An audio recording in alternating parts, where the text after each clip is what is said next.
Okay, and we're live. Yay! Lights and everything. All right. So let us know in the chat, if I can even see the chat, if our sound and video is okay. As our usual Sit up so I'm not slouching. preamble. Yeah.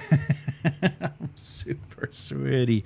As you can tell, it is hot today in here. All right. But this should work. It should be okay. Yeah, I guess. It's the shifting portion of the live stream. Cool. Nice. All right. So people can see my Gideon the Ninth shirt. That Nice. Excellent. Without prompting, when my kid walked by, she's like, "Your new T-shirt is cool." I'm like, "That's right, it is." And she was just like awed when I held up like the books. I'm like, "Look, it's the same." She's like, "You're right." It's a conspiracy. Yeah. Oh my god. Cool. That's cool. So how many books are in that series? There's going to be 3. We've only had 2 out so far: Gideon the Ninth and Harrow the Ninth. And hey, welcome to book club. Yeah. Like people kept telling me, or people just generally saying that Harrow, the second book, is absolutely nothing like the first book. And I'm like, yeah. No, it's not. It's not. Like, and the only reason I was able to kind of get through Harrow the Ninth is because I'm like, no way the author is going to gaslight us this fucking hard after how awesome the first book was. Yeah. So I'm like, something's got to be up. Like, unreliable narrator thing. Let's keep going. But I know people were like, I put it down because I couldn't, or I had to keep going because just stuff was just too weird and you don't know what the fuck's going on. I'm like, there's going to be a massive payoff at the end. And okay, spoilers, there is, but I understand why people said I couldn't get through it, or it took me a couple times to get through because it is radically different tone. That's than weird. The first book. Yeah, definitely have to be careful with that. You set a precedent or a tone. And only me trusting the author going, I know you're not going to like toss away all the cool characters and stuff you put in the first book. Oh, okay. Yeah. Good. But anyway, so nice. Moving on from book club. Yes, book club. That concludes this week's book club segment. All right. I think we're looking good. Cool. Who knows? And so sorry, last week, if you noticed the tint of I had the lights, I left those lights on, and it looks really bizarre in the live stream. So I just have them blue this time because blue seemed to be the best color. But we were cycling through, and it looked like an error, like a mistake in like a filter or something. It didn't look nice. So. Well, I'm partially colorblind, so I couldn't tell anyway. It looks fine to me. Yeah, but it kind of corrects the white balance. The encoder is a little green, and the blue lights make it look a little less horrible. Aqua. So, yes. We've got a nice turquoise going. All right. So let's try to do this. Oh boy. This will be quite a week. All right. Oh no. Yeah, this is 99. So the last of the double digits. All right. So let's get started. One more. Welcome to the Weekly. I'm Jeremy. I'm Chris. And this week on the Weekly, Dungeons & Dragons Canon, Twitch, and the original sin of fantasy. Oh, okay. Fantasy Flight Games promises to do better, definitely needs to do better, but I think they're promising to do better. Okay. And Games Workshop clarifies their IP rules, and animators are now refusing to work with them. Wow, okay. I didn't hear that last bit. Okay, yes. Interesting. And the last little bit, something in Chinese tabletop that warmed my heart a little bit that we'll talk about. So, starting off with the ever-loving Dungeons & Dragons. So there was a statement recently, I think it was a part of an interview, with Jeremy Crawford talking about what is canon in Dungeons & Dragons. And apparently, nothing that is not printed in the 5e source books is canon. Wow, so that means everything. Dragonlance and Drizzt and everybody. You're out of here. I was only on the tail end of this because I don't really give a shit about Dungeons & Dragons. But I saw people talking about Dragonlance. And I know that Cam Banks, the designer of Cortex Plus, wrote a lot of the Dragonlance stuff. And so didn't really know what was up. Knew there was a discussion about Canon. Saw some people kind of bemoaning the fact that Dragonlance was gone. Didn't really care enough to follow up and see what's going on. Mm-hmm. But wow, so everything that was not or is not in the 5e series of books is not canon. It is not technically canon. So, but they're saying though that just similar to what Disney's doing with Marvel and Star Wars. Oh yeah, yeah. That was a thing actually with Dragonlance, but. They are going to kind of go back and cherry pick, for sources, and we saw that in that latest Dragon source book. There was a character that was like pulled from a novel or pulled from something. So that they're going to do that same thing that kind of Marvel and Disney have been doing, and Star Wars as well, is kind of picking things from that what they're saying is not canon and bringing them into canon. Well, so that may that may continue. Right. Canon is one of those words that's the same as lore for me, where I'm like, I fucking hate it. I don't really care anymore, right? But for people who do care, I guess from a business standpoint, okay, sure. You kind of have to, like the editions of a game, I guess, right? Kind of only the mechanical editions, or like the editions of a collectible card game, it gets difficult and unwieldy to manage an IP or something when there's a huge history to it. Right.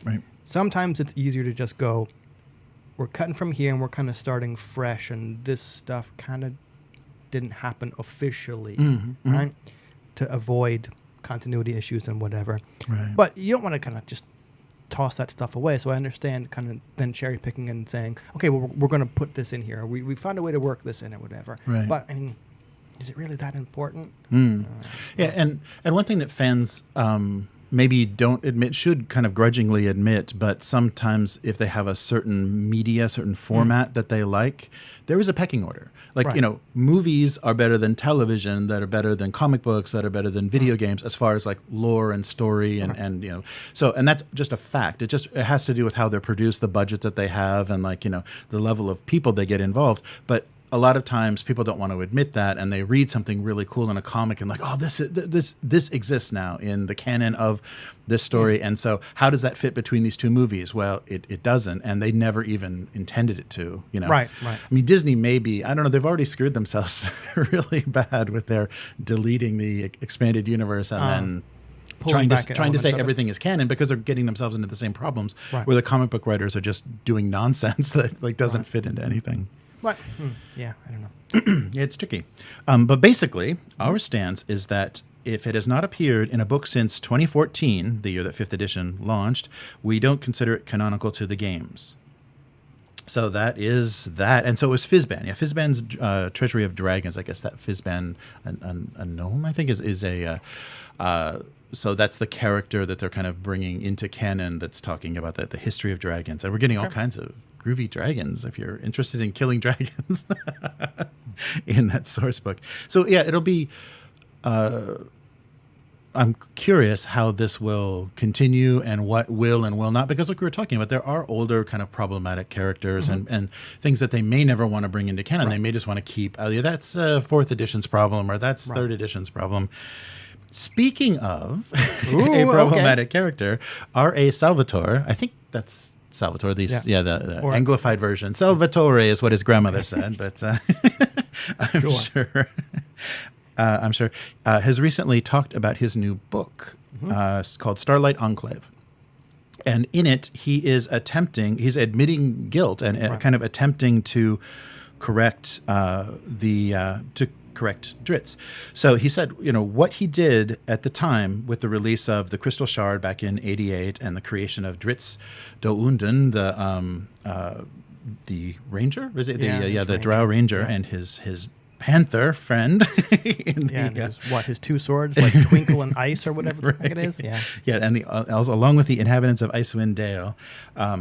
So they, part of the Forgotten Realms, but he said he did not fully comprehend when he created the character, how Drizzt's blackness or skin color would contribute to how that othering was perceived by his audience. So he did say that he received fan letters after the publications of those books for people thanking him for creating a character that looks like me. Thank you, I finally have a character that I can identify.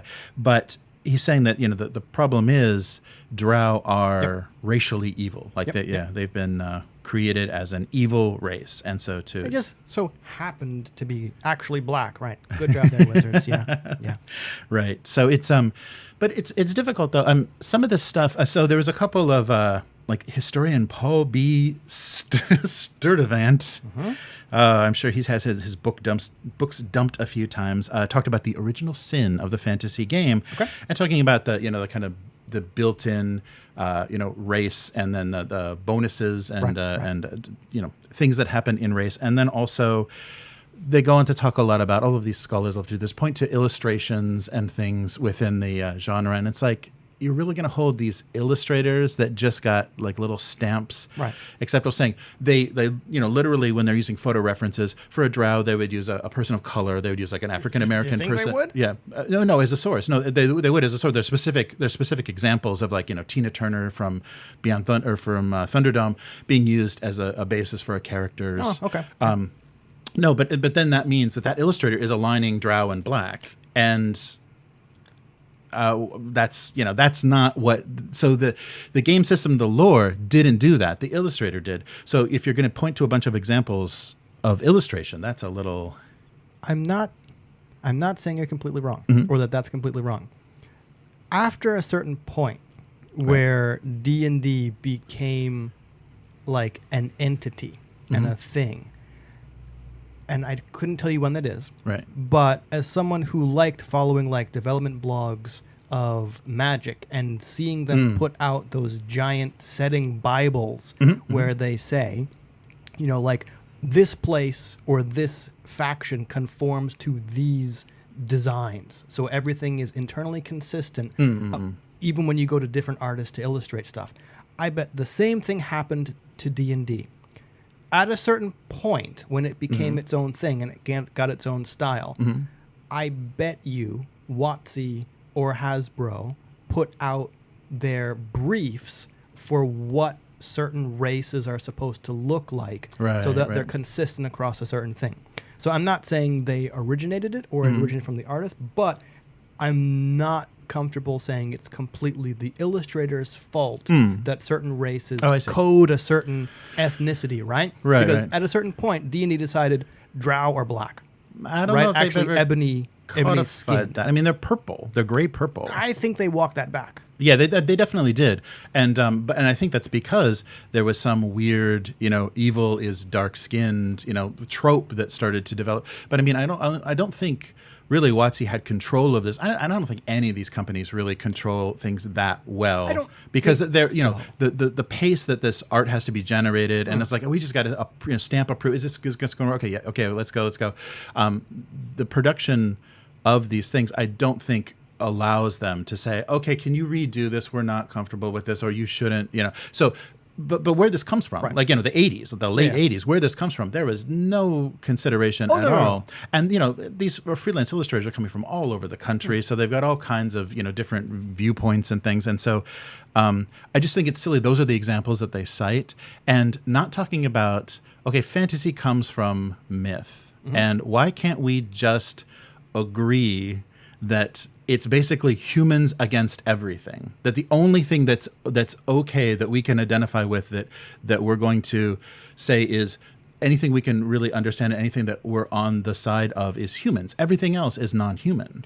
So in fantasy, they create fantasy races so you could be more connected to the land, more connected to, and so they're not human, so they are less. And we, the players, are all human. So they can be less, and they can be evil, and they can be not us, because they are not us. And so that the weird thing is, when you're grabbing all these things from mythology, like dark elves and dwarves and things, they're scumbags and they're anti-human. There are some heroic dwarves in Norse mythology. I guess. But when they come from that mythology, they are already other. And so it's weird that we're like, okay, now we want to include them. And I played a dwarf that I love so much, so how dare you? So it's a weird thing that we're. It is, and I think, I absolutely agree with what you're saying, and I think because fantasy is pulled from everywhere, and I'm not saying that the tradition of darker races or other races being evil started in D&D, right? It's in mythology and the sources they pulled from, and hell, Tolkien, right? But then even Tolkien got a little weird, where you had the good elves generally speaking, and hobbits and dwarves, and then kind of the not so good, surprise, Easterners, right? Humans, right? So, sorry, my throat. So, I think it's really difficult to say where this originated from. But, I mean, again, as someone who thought about it, yikes, someone who thought about it when designing that little monster manual for Brighthammer, and I specifically made evil a choice and left out any race that wasn't like vampire or zombie or obviously supernatural, where you could no longer reason with it, or kind of like a beholder kind of thing, where like you're obviously non-human and obviously so alien we can't reason with you. Everything else in there's no race. Right, it's just you chose to be evil. That's why you're like a bandit or whatever. So there are ways to address it. I think it gets real muddled in games like D&D, where one solution would be to make it a very human-centric game. And everything else is other, and we can kind of be antagonistic or, kind of outright kill them. I mean, you do run into problems of colonialism and kind of like divine right there, but D&D muddled that by saying you can be all these other races, right? And as soon as you kind of opened the door to players playing those other fantasy species, you no longer had that excuse, right? Like, then you also run into the problem of like Drizzt Do'Urden and the kind of model minority. Actually, that's not the wrong phrase, but kind of like the special run, right? Yeah, your whole race is evil except you, right? You're the good one. Right. You're different from everybody else.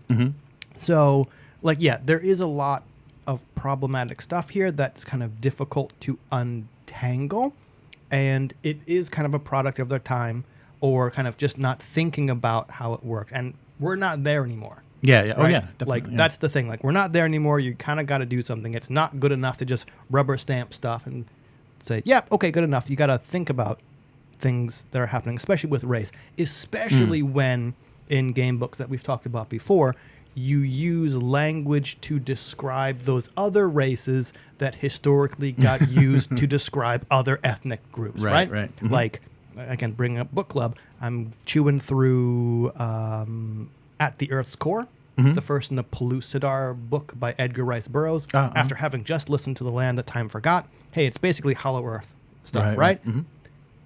Okay, it's 1920s pulp fare, and you're like, okay, fine. Then like, woof, the way you have described these gorilla creatures, not okay, right? Or the way you've described these like copper-skinned other natives, and I'm specifically not naming ethnicities here, but like, yikes, not okay by today's standards, because you have specifically used language. I mean, they straight up say what real-world ethnicity they're reminiscent of, and you're like, you can't do that anymore. So, I mean, I'm not saying D&D or other similar fantasy games went like as blatantly obvious as that, but it's still close enough. Where and those were sources. Yeah, exactly. If you're source, you're like, nope, when you use language to describe non-human characters that has been historically used to describe non-white ethnicities, right? No, that's a no-go. Yeah, and I think a lot of the problem that pulp is having too is it was never intended to go beyond a very small market and a very male market. And so once we're now in this global, very multicultural, very mixed culture, you're seeing those like, oh wow, you were just kind of writing this for your friends and giggling and like passing this. They're gonna love this, and that's why pulp turned into what, like the men's glossy magazines, right? Like Man's Life or whatever, and then stuff.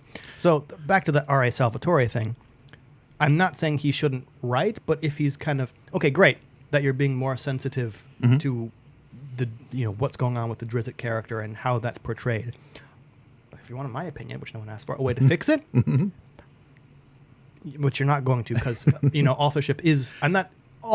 Being a writer is your livelihood, right? So I'm not trying to take this away from you. Like, a real way to fix the problem: pass it to someone who's not white, right? Let someone who is not white write Drizzt, right? And then, or at least have a sensitivity reader to do it, right? Which is, it's kind of like in superheroes, right? Like, I'm going to get all the names wrong. Like, who's the person who played Falcon? Opposite. Oh, the actor's name? Yeah. No, not necessarily the actor, but like the character's name. Oh, Sam Wilson, right? Yeah. Okay, like if Sam Wilson became Captain America, like lots of people would lose their shit, right? But making a black character, that iconic symbol of America, is kind of a way, not necessarily to fix it, but to definitely make a statement. The same way that you kind of, if you can't change the character skin color, give it to a writer of color, right? Instead of having some white person. You didn't watch the Disney. Okay, no, I don't have Disney, and I'm not giving Disney any more money. He does become Captain America. Okay, spoilers, right? Anyway, spoilers. Yeah, so. For the Falcon and the Winter Soldier, kind of handles that. And in the comics he did as well. Yeah. I thought so. I do know at least that much about the comics, right? But but it's no, I think that's interesting. I mean, and he's 82, so I mean, this is I didn't realize that. So this is his, just kind of like looking back at his work and saying, wow, okay, that's what a product of its time, which is healthy and growth, right? So kudos to him for doing that. Right. And if he's 82, eventually someone else is going to have to write it if Wizards wants to keep doing it. So, right. Yeah. Anyway. Yeah. So talking about the new approach then for his latest book, addressing the Uda Drow, which I guess is the type of drow that Drizzt is that they are elves that became tainted by the demon Lolth, and specifically saying they fell, away, and then they're also going to introduce other factions or other parts of drow that are not, based in evil, that are not from the underground city, that are not part of that original mythology. So he's introducing the Aven Drow and the Loren Drow. I'm guessing it's kind of high elf, dark elves, and wood elf, dark elves. Yeah, and so they're going to be represented. So they'll be in different lands and different locations, and kind of indicate that drow aren't racially evil, that there are varieties, and this is just a specific kind of cult faction of drow. I haven't read it. Probably won't, because I don't really care about D&D. Did he use the word like faction, or did he use the word like race? Because I mean, like, one of D&D's problems is you get these sub races. Right. So calling it like a sub-race? Factions, drows into 3 factions. Well, then naming them as a faction kind of solves a little better. Making them sub-race would not, in my opinion, solve the problem. Because then you've tied it back to biology. Oh, right. Like, if these Utha Drow or whatever they are produce more Utha Drow offspring, haven't fixed the problem. Because you've made it biological again, rather than kind of like a choice. Yeah, no, that's true. I think that's pretty common though in D&D that the fact that the evil races, like if there's evil goblins or evil gnolls or whatever, that they're actually following a cult, or they've actually been glamored by some magic user, so that that kind of gets around the they're not racially evil, they've been tricked. Which is fine, so long as the way they add to their numbers is by other people choosing to join and not them breeding more of themselves. Right? Because as soon as like your evil whatever gnolls breed more evil gnolls, okay, that's the origin story. You're still biological, right? Right. Oh, so, interesting. Yeah, make it a cult, make people join. I mean, okay, and like even if they do have kids, make it like a creepy religion where some of those kids escaped, but the other kids chose to stay, and then you've not tied it to biology. You've kind of fixed that problem a bit. Right. Yeah, so we will see people's reaction to this, because it is. I know what the reaction is going to be. Yeah, I know what the reaction is going to be. Well, all of this is a moot point, because the next generation of D&D characters are just going to be created, crowdsourced on Twitch, basically. So we won't have to worry about anything, because it's going to be such a mess that no one's going to want to. You mean like kind of like iconics? Celebrate any of these? So these iconic characters. So actual plays. This quote is that actual plays are now birthing pools for popular characters. Right. So we're talking about wonderful, wonderful things like Tiffany Haddish's unicorn straddling decalingual high elf whose magic missiles carry a glitter payload. Tiffany. So those are those. So forget, you don't have to worry about Drizzt anymore. You can worry about the problematic origins of a high elf with glitter magic. So welcome. All right. Welcome to the internet. I don't know. Play however you want to play. Not really a fan of the crowdsource stuff. Yeah. For me, it falls into and we've talked about all this a lot today, but it falls into the kind of the same category as everything in the kitchen sink settings. Right. Where it's like, by trying to please everybody, you're going to end up pleasing nobody. Right? So just, okay, if you want to tap people and see what's cool, okay, but kind of like crowdsourcing stuff kind of doesn't have the same feel. And it would be, I mean, and I think actual plays serve as an example of the creativity, like, or how you would play a pre-written module, or the creativity of doing original characters, original setting, and you should imitate that creativity, not say, "Oh, I love that character. I want to play. I want that character in my." Or do like what some other games do, and like, here's your set characters. You only play these, and go on whatever adventures you want with these characters. Which okay, that's another way to do it. Yeah, so it doesn't look good for the future, because Dungeons & Dragons Live is spawning a lot of things that people are completely enamored with, and probably, if they're marketable, are going to make their way, just like with Critical Role characters. Of course. They're marketable, and you're going to be able to license them and do all kinds of wonderful things. I didn't put 2 and 2 together. I bet that's what WotC is trying to do. Right? They're trying to come up with their iconic so that they can market stuff and have comic books and whatever with those with identifiable characters, the way Critical Role has. And I couldn't tell you what any of the CR characters are, because I don't care. But that's what WotC saw. That's popular. There's money there. Let's ape it. Yeah. And those characters are so boring. Yeah, they're boring and very weak. We just lost all our CR fans. Because when it comes from a specific individual and they're thinking about a character and kind of going through backstory and origin and everything, there's so much in there, and it's so rich, and they kind of, once they know that character, can show you how that character would react in these situations. When you just throw all this stuff together, it is just this internet meme garbage. It's just like the latest thing, and just the stuff that makes you laugh and stuff that, wouldn't that be cool if? It's like, yeah. So not a great. We'll see. But will we? We will be dead by the time. The royal we, not necessarily us two. Okay, right, yes, not the two of us. But speaking of companies that need to do better, everybody. Fantasy Flight Games now promises more thoughtful releases. Okay. And this is something I've just dumped Fantasy Flight. I don't even look at their releases or anything anymore. And it's exactly because of this. And unfortunately, this seemed to be a successful business model for them that has now been adopted by Games Workshop. Like, they're doing exactly this Fantasy Flight nonsense where they're like half-ass supporting stuff and just, cranking it out. So when we release a new game, we want people to take notice. And so they are pledging to return to more thoughtful releases, because things like the Arkham Horror series, Descent, their living card games have just kind of, they just are on this treadmill, this schedule. They're getting you to buy stuff, and the quality of what they're giving you and the kind of thought to how to make a complete game is not even in the picture. So they need to start scaling back and really start kind of understanding. And this is all from an interview with the 2019 studio head, Andrew Navarro, talking about this. So there is a new studio head. So this is the old departing guard saying, yeah, we definitely should be doing this. And hopefully the new guy doesn't agree with Hasbro or whoever. So this is from 2019? Yeah, departed in 2019. Okay. But they're saying that now. Yeah, they're saying that this is, this is what should be done. And hopefully the new guard is going to be taking care of that. So rather than producing endless expansions without a clear idea of when to stop, they need to start kind of thinking of the parameters of a game. How many expansions would it include?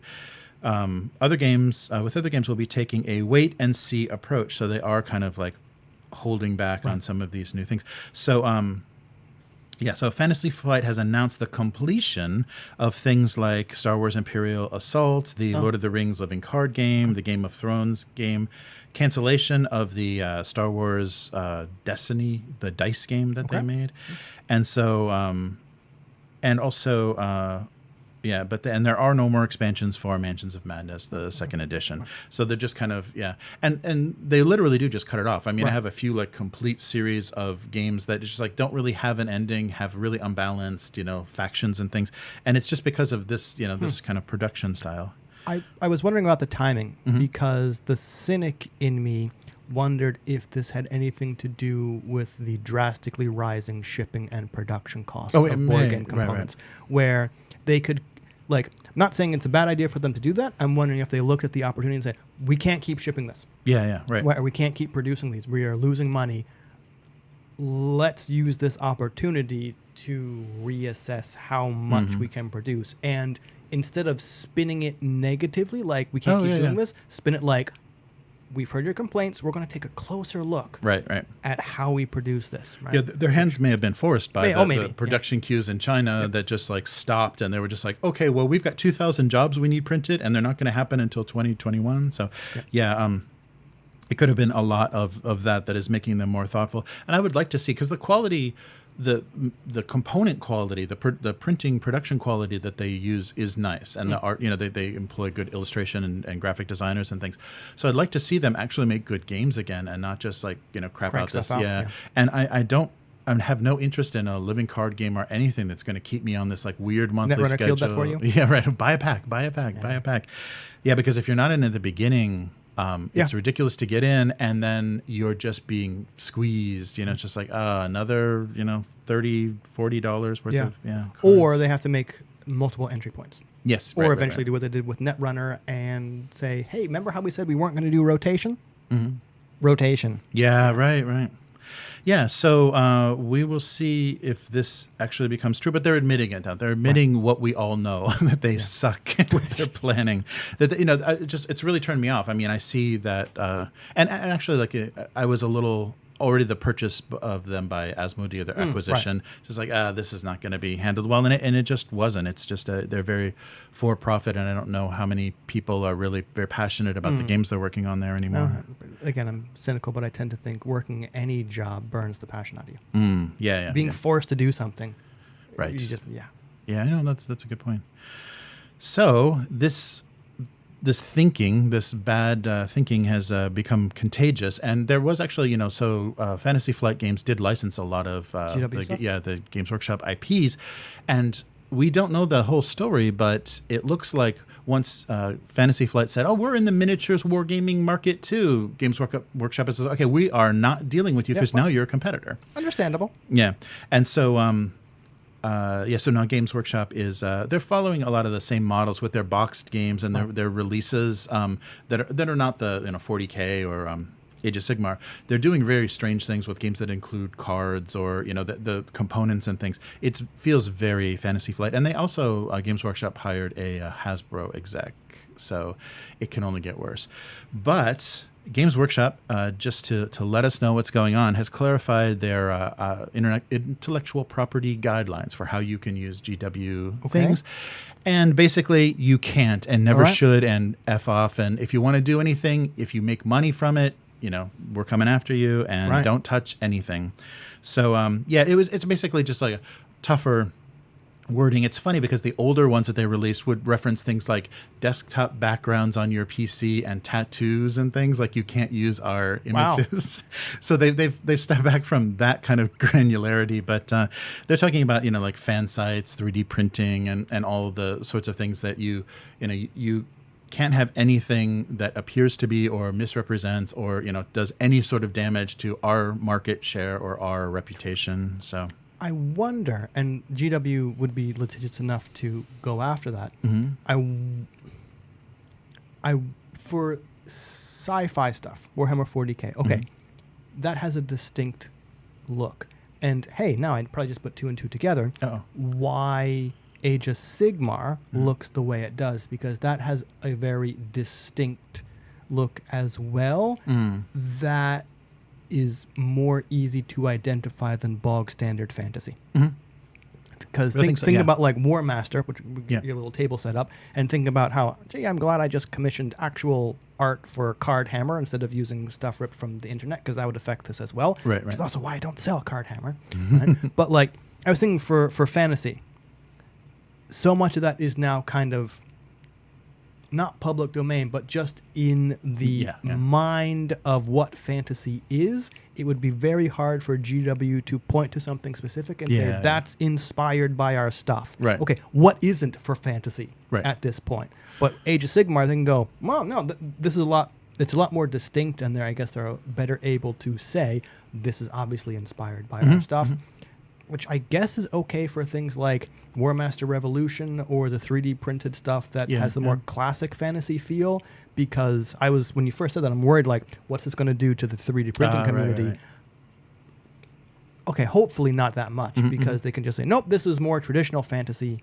inspired rather than Age of Sigmar. But yeah, and they're not using any like of their trademark names Right. or anything, so it's not Bretonnians or anything, which saves all of that. Although GW, I think through Forge World is going to try to get back into the old world fantasy. They're talking about they're going to re-release that with square bases. So everyone that just rebased all of their fantasy to play in Age of Sigmar has to put those square bases well, if back. they want to play rank, yeah, I guess. So, but anyhow, so specifically, fan films and animations. So individuals must not create fan films or animations based on our settings or characters. These are only to be created under license from Games Workshop. Right. Okay. So that has created a little bit of a reaction, and some of the animators now that have been contacted by Games Workshop asked to take down the videos on their channel, have them posted on this new app, the Warhammer Plus app, and not produce anything unless they have a contract between them. Just Games Workshop just never got back to them. They basically gave them a cease and desist and no other option. So it wasn't a cease and desist that made them look bad. It's like, hey, come work with us. We'll give you a license to do what you're doing because it's so great, but take it down because you're making money from it with ads from, with your Patreon or whatever it is that however you're monetizing that. You're making money. So take it down. We'll post it and then we'll have some sort of licensing agreement. And then they just never get back to them. So it's a good way to shut down all these animators that are doing things for free. Yeah. Well, the license agreement thing made me think, great, if you're a creator who can't afford to buy a license, you're just fucked. Yeah. Well, it's just I think it's a percent, like a share, you're just working for them. Yeah. Working for them. So there was a little bit of information about Zodaz, a Korean animator that just took all of his stuff down and just quit and just said, I'm never working on any Games Workshop inspired stuff again because they approached me and never got back to me. Right. So it's creating a pretty sour taste in the mouth of, and I think it was basically them to just do the nice guy cease and desist and just try to eat all this stuff up. And they don't understand that seeing the passion and the quality of fan art reflects on how good their lore setting and game may be. So it's just these giant free billboards on the internet, and then getting millions of views on some of these fan films because they're done so well, and they're just going to throw that all away to put behind a little subscription service that Warhammer Plus. Yeah, that they're basically going to get maybe thousands of people with. So the views of those things, which we'll never see, are going to be pathetic compared to what they were in the wild. The creators were being compensated through Patreon and so it's... But that Patreon money could have been going to Games Workshop, Jeremy.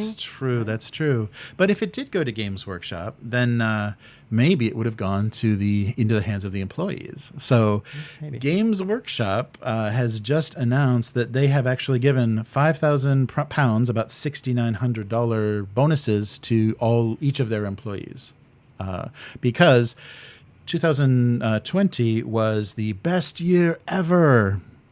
And so I guess they just got exhausted with giving these huge bonuses to their executives, and so, we got even more so much money. What are we going to do? I'm so sick of money. Why don't we give it to the workers?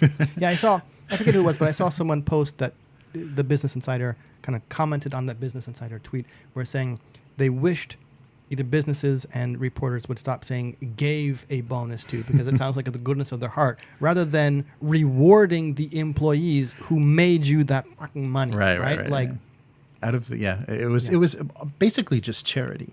So they split a £10.6 million discretionary fund as bonuses amongst the employees. So that was the £4,000 each, and then they upped the profit sharing, and that gave them another £1,000. Yeah, profit sharing payment went up because of the increased profits.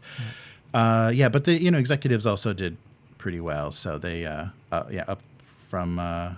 So the management teams did receive 1.1 million in bonuses. So that's. I wonder what counts as an employee, or maybe it's anything, because we're talking about the total employees was it's a pretty big number. It was and that includes like warehouse and cool. everything. Maybe I'm soured on the Japanese employment scheme about saying you're a part timer. You're not staff. Yeah, I don't think England has tried to pull that crap the same way that Japan and some other countries have. So an exceptional financial performance and a record consistent currency sales, profits, and cash generation is how they described it. So the revenue jumped from 353 million up to 353 million from 269 in the previous year. So I guess making so the end of the fiscal year being 20 making super expensive plastic models obviously pays off. Yeah, but this, I mean, I think this is symptomatic. I really think similar to the J-pop idol industry in Japan, it's a predatory business that preys on weak people. And I think the people being locked in their houses, not being able to get together and play this actual game, why would they buy models like crazy? Because that hobby is it's more of a symptom or a reaction to extreme depression. Like if you listen to people talking for complaints, please send them all this way, right? Because when you look at people putting their stories of personal bankruptcy or divorce, you do often hear he spent quite a bit of our money, because when you jack up what is just supposed to be a hobby to being a sacrifice, a financial sacrifice, right, when you're feeling sick and you're feeling depressed, and that will kind of be a little bit of a bump, endorphin bump, or help you a little bit in feeling better. And someday I'm going to be able to put these on a table with my friends. They're just taking advantage. And so they're never going to see this kind of success again. Again, not saying you're wrong. And certainly as someone who used to buy GW stuff and just bought some overpriced paint pots, right? There definitely is the sense of, when you buy that box, you're like, yeah, these are going to look so good when I have them painted and they're on the table and whatever. Or this is like, my arm is going to be complete, whatever. So I think there definitely is that endorphin bump about buying stuff. But I mean, perhaps no more than other forms of shopping.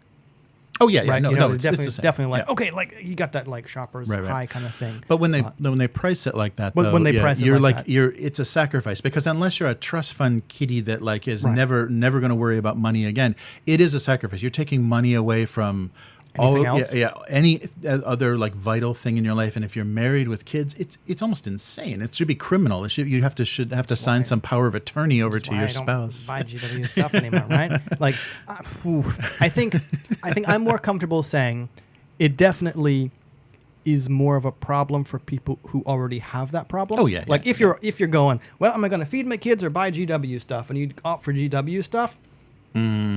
Yeah. Go seek help, right? But it's not only GW stuff, right? Like if you're choosing from that, rather than saying, I've put away this money for my hobby. But I do understand how with their annual price hikes, if you put away the same amount of money, that buys just less and less, right? So yeah, I can certainly see you are not encouraged, but there isn't a tempting reason to put away more or to spend more on the GW hobby, where you're basically getting the same amount, right? Because anyway. Yeah. So, and it's funny too, because as a reaction to this, sales spike, this big success that they had last year, they are doing permanent night shifts and additional weekend shifts implemented in their two factories to meet this kind of production. But it's not going to continue. It was based on people not being able to leave their homes and hoping for a brighter day. And so I don't know. I think they're a little bit, they're putting the plastic dwarven cart before the pony. Horse, right? I wonder if and I'm going to have to go soon because I'm a little bit over. Oh, sure. But I wonder how much of this bump in revenue has come from new people entering the hobby. Because if it has come from new people entering the hobby, then I think some of it is going to stay. And so they are they're not putting the cart before the horse to make those staffing changes if a large portion, or at least a decent portion, has come from new people. If it's come from the same people, then possibly they're going to run into problems. Because as things lift, people are probably a portion of those people are going to start spending their money elsewhere. Whereas if it was from new people, you're going to retain some of those and revenue increase. And they just had a new edition. I think that was the big motivation of releasing the ninth edition in the middle of the pandemic. But anyway. But before we go, I would just want to share with you a very heartwarming thing that I saw. So this actually popped up on the Upturned Table website. So upturntable.com. Nice. We got a little drive-through RPG scroll of the kind of the hottest new releases, and something that popped up on there was all in Chinese. I was like, okay, so is this just some weird IP address thing? And thinks, oh, you're in Asia, you're going to just get Chinese, supplements now. But I didn't know that there was a Chinese language drive-through RPG. But apparently, Schwab Entertainment, so Robert Schwab doing the Shadow of the Demon King, which is Shadow of the Demon Lord. Shadow of the Demon Lord. Sorry, and same thing. And the Chinese translation was basically Demon King Shadow. But, cool. But the Shadow of the Demon Lord is now in Chinese. Oh, cool. So as of just maybe last week, they localized it for Chinese speakers using the Chaolingo company translation, and they added the title to the catalog. Yeah, so July 21st, 2021, and I was like, great. So Steam did this. They started to have Chinese language games, and basically Steam for a long time wasn't banned by the Chinese government, so it's the source of Western PC titles for Chinese players. And so just like, well, they're just gonna, now if they're aware of this, now that's something else to pirate or whatever. But the comments that were underneath this release were very, wow, this nice. So all in Chinese, people were saying, support this. Hope to see the translation of the battle soon. So maybe the additional things. I rushed to support for the first time. I hope to see the expansion of the official. This is a machine translation of Chinese. And will the translation team follow up with this development? If so, which ones will be translated first? Cool. Nice. So actually, like legitimate players excited about seeing something. Because D&D 4th edition, I think, is the last version that was translated into Chinese. They haven't done, maybe because of Hasbro's their deal or whatever, they haven't found someone to work with to localize 5th edition. It's only fan localized. So it was nice. And this may just be, Taiwan and Hong Kong, like English heavy players as well. But it would be so nice to see, because if not D&D, if the kind of more smaller studios, more independent stuff gets to China, that's going to inspire them to make their own stuff, and we're going to actually see very interesting new stories and new types of games from a very different market that hopefully then will be localized into English. So I think it also kind of ties into what we've discussed before about how I think pirating happens a lot less when you give people an easy way to buy the thing or get the thing officially. Right. It's only when you go, I can't jump through all these hoops, that you go pirate. For I think most people, they just always have those cheap people, but to opening that up and saying, here's the official one. Right. I think more people would support that. Yeah, and that's proved true. Yeah, with a lot of things that have been released in China, that people will just buy the official because they have money, they have discretionary income. So yeah, and hopefully this drive-through RPG doesn't get on the blacklist of Chinese, the Communist Party, and this continues so that there is more, because it's a huge audience and it's a huge market. So it would be great to localize more stuff. If it's high quality translations, people will much more prefer that to just random fan stuff that just stops being supported. So maybe there is a future, a more worldwide international future for tabletop, where we're going to be sharing different ideas instead of saying, this was only created in Wisconsin, so we're only playing games that spawn from a Wisconsin origin. We will see the new Beijing setting of I'd like fantasy. to see that. Not necessarily Beijing, and not necessarily Shadow of the Demon Lord, because that one didn't really appeal to me, but I can still be happy that this is happening. Yes, it's it's definitely a good thing. Cool. All right. So where can people find you? On Twitter, as always, where I'm kind of live tweeting at the Earth Score by Edgar Rice Burroughs and Genocide Ahoy. Oh yes, of course. In the center of the Earth, it's all Earth things for Earth people, basically. How about you? Nice. So I do a single panel gag cartoon that I do that I live stream every week. So abusecartoons.com and Abuse Cartoons on Twitter and YouTube. And if you like what you heard or saw today, please visit Upturned Table for all of the things that we produce, either from YouTube or just as a podcast. Subscribe to this as a podcast on any platform. And if you'd like to support us, become a weekling at patreon.com/upturnedtable. So thanks for watching, and we'll be back next week. Later, mortals. Goodbye.